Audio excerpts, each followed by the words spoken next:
When names replace numbers, visual prompt. Slow push-in on sealed federal inmate files laid out on a metal table. Most names are blacked out. One remains visible before the file is closed. Most people know ADX Florence through a handful of names. Those names dominate headlines, documentaries, and public debate. They shape how the prison is imagined, who it is for, and why it exists. But notoriety does not explain placement. And public attention does not determine confinement. In this episode, we examine the high-profile inmates associated with ADX Florence using only what is documented, court records, administrative decisions, and verified outcomes. Not to sensationalize, but to understand what these cases reveal about how extreme control is applied when the stakes are highest. This is not a story about fame. It is a story about how power operates when risk is considered permanent. Welcome back to Life Behind Bars. Why names matter, and why they mislead. Public understanding of ADX Florence is often shaped by a handful of names. Those names dominate headlines, documentaries, and online discussion. They create the impression that ADX Florence exists primarily for notoriety. That impression is incomplete. High-profile inmates represent a small fraction of the population, yet they shape how the prison is perceived. This episode focuses only on what is documented, court records, sentencing outcomes, and publicly acknowledged placement, without speculation or mythology. What high-profile actually means. In this context, high-profile does not mean sensational. It means widely reported. These are inmates whose cases attracted national or international attention due to the nature of their crimes, the scale of harm, or broader security concerns. Their placement at ADX Florence was not symbolic. It followed administrative decisions grounded in perceived risk, communication control, or institutional safety. Terrorism-related convictions. Several inmates convicted of terrorism-related offenses have been housed at ADX Florence. Court records show that placement decisions emphasize the need to prevent communication that could inspire or direct violence beyond prison walls. In these cases, isolation was used to sever influence rather than to punish notoriety.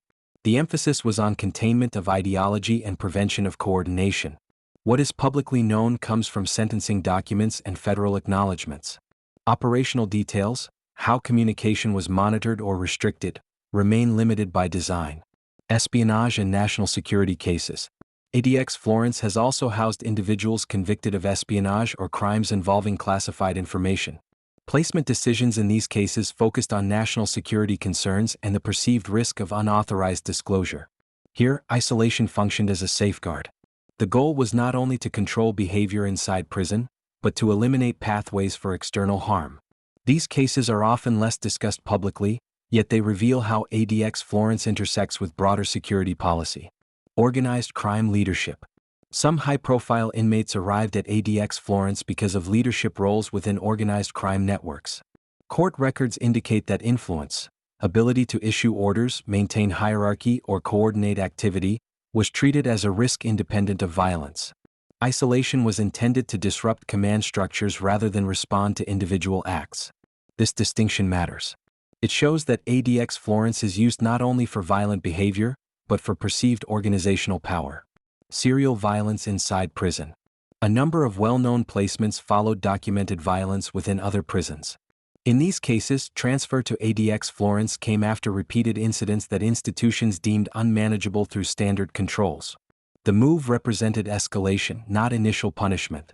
These records underscore a key point. Some high-profile inmates became high-risk because of what happened after incarceration, not only because of their original crimes. Life sentences and final containment. Many high-profile inmates at ADX Florence are serving life sentences or multiple life terms.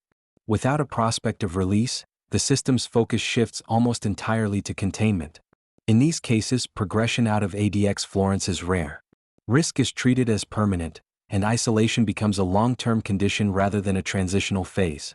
This reality shapes both placement decisions and public perception. What is often misunderstood? Not all high-profile inmates are housed at ADX Florence. Not all inmates at ADX Florence are high-profile. The overlap exists, but it is not the rule. Media attention amplifies a few cases while obscuring the broader population. Individuals whose names are never reported, whose transfers happen quietly, and whose confinement is shaped by the same discretionary process. Why documentation matters. This episode relies on records, not reputation. Court documents establish convictions. Administrative decisions establish placement.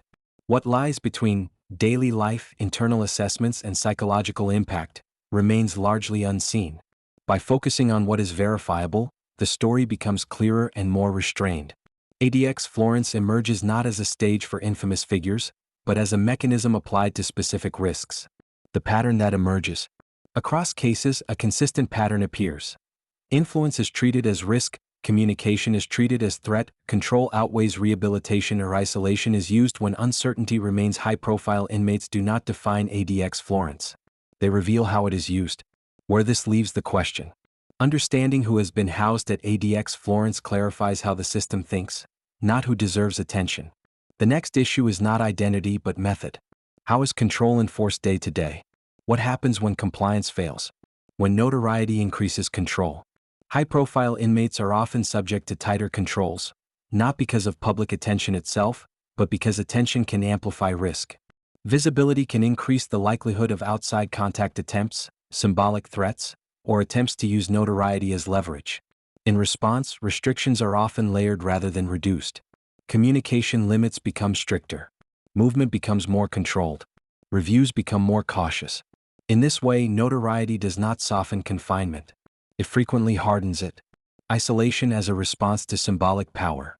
Some inmates exert influence without direct action. Their names alone can carry symbolic weight, inside prison systems, within ideological movements, or among criminal networks. That symbolic power is difficult to measure, but it is taken seriously in high-security assessments. Isolation in these cases is used to neutralize symbolism as much as behavior. The goal is to sever not only communication but presence. What records do, and do not, show. Public records establish convictions and sentences. They sometimes acknowledge placement at ADX Florence.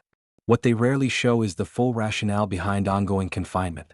Internal risk assessments, intelligence summaries, and behavioral evaluations are typically sealed. This creates an uneven picture. The public sees the crime, but not the continuing justification for isolation. As a result, assumptions often fill the gaps left by documentation. The difference between sentencing and containment. Sentencing determines how long someone is incarcerated. Containment determines how they are held. For high-profile inmates, these two processes diverge sharply. The sentence may be fixed. The conditions are not. Placement at ADX Florence can extend far beyond the period of public attention, shaped by administrative decisions rather than judicial ones. This distinction explains why some inmates remain in extreme isolation long after their cases fade from view. When violence is no longer the trigger. Contrary to popular belief, continued placement at ADX Florence is not always tied to ongoing violence. In many high-profile cases, violence subsides or disappears entirely. What remains is concern about influence, messaging, or unpredictability. The absence of misconduct does not automatically translate into reduced restriction.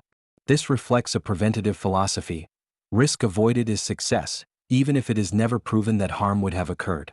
The long arc of containment. For inmates serving life sentences, ADX Florence can become a long-term endpoint. Without the incentive of release, the system focuses on stability rather than change. Progression is possible in theory but rare in practice. Reviews emphasize caution. Uncertainty favors continued isolation. Over time, containment becomes normalized. Public fascination and private reality. Public fascination tends to concentrate on a few individuals. Reality is quieter.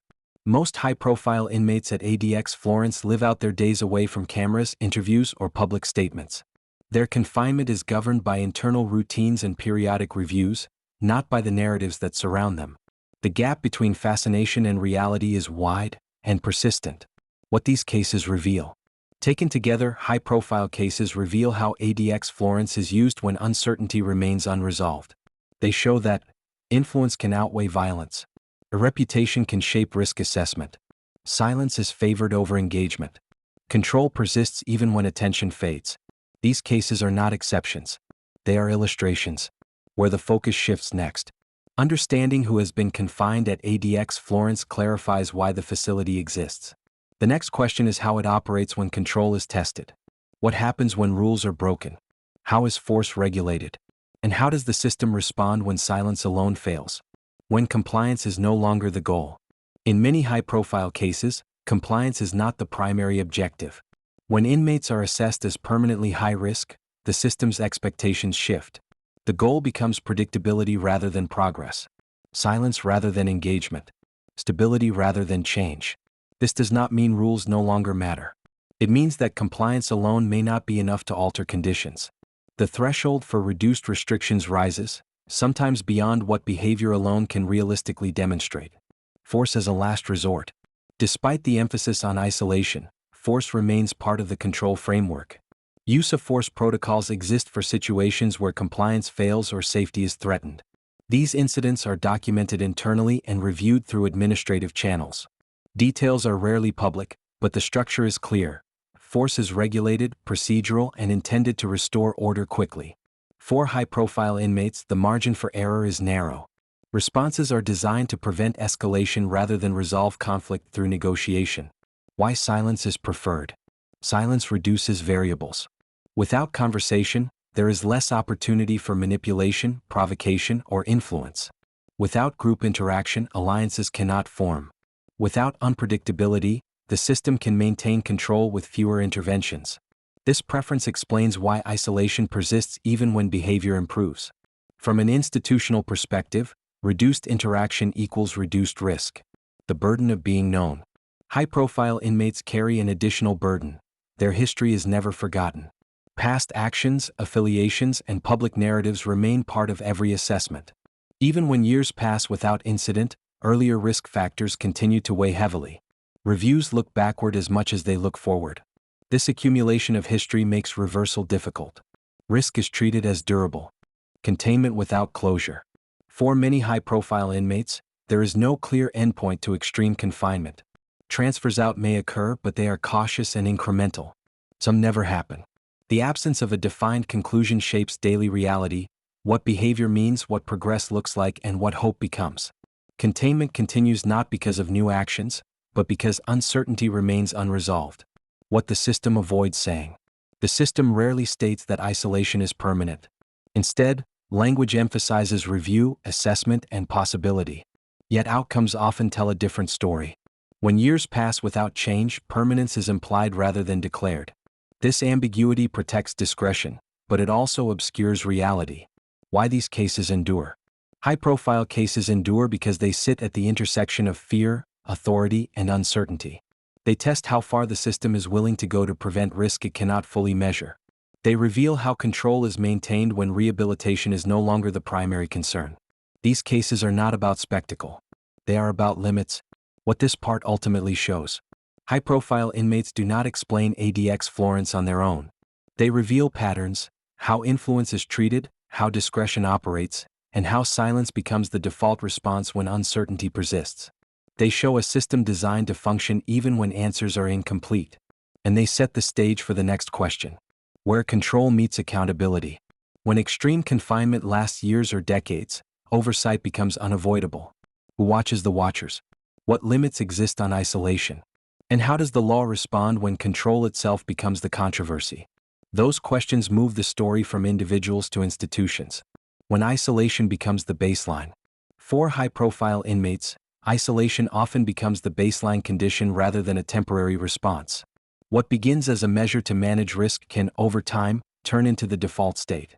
Reviews continue. Files are updated.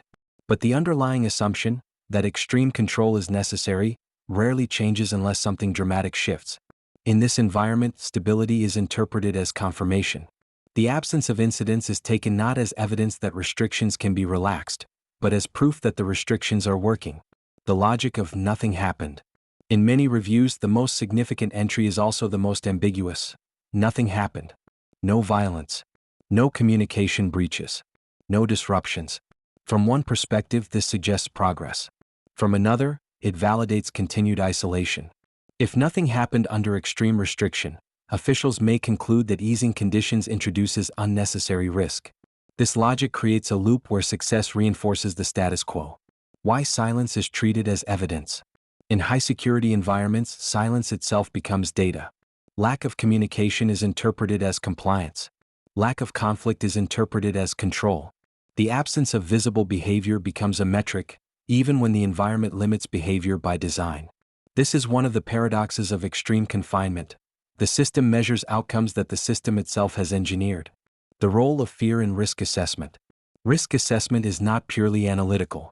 It is also shaped by fear. Fear of being wrong, fear of future blame, fear of consequences that cannot be undone. For high-profile inmates, the perceived cost of error is especially high. If restrictions are reduced and something goes wrong, the decision becomes indefensible in hindsight. If restrictions remain and nothing happens, the choice is rarely questioned. This imbalance pushes decisions toward caution, even when evidence is inconclusive. Control without resolution.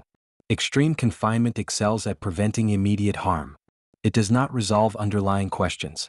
Does isolation reduce long-term risk, or merely suppress it?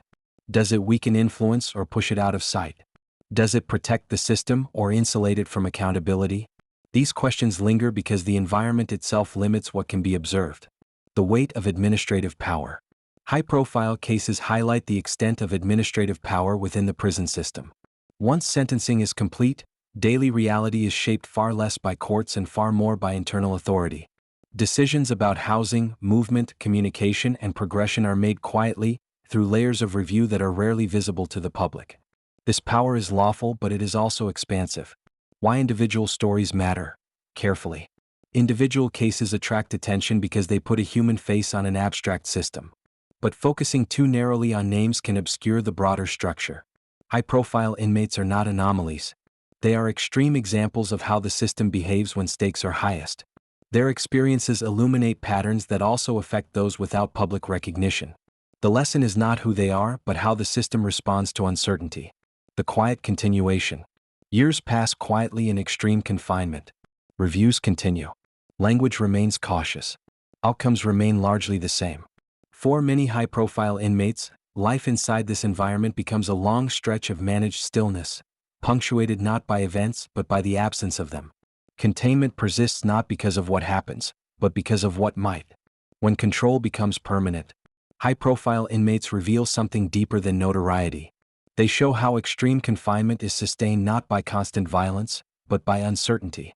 Once risk is defined as permanent, isolation becomes precaution rather than response. Silence becomes evidence.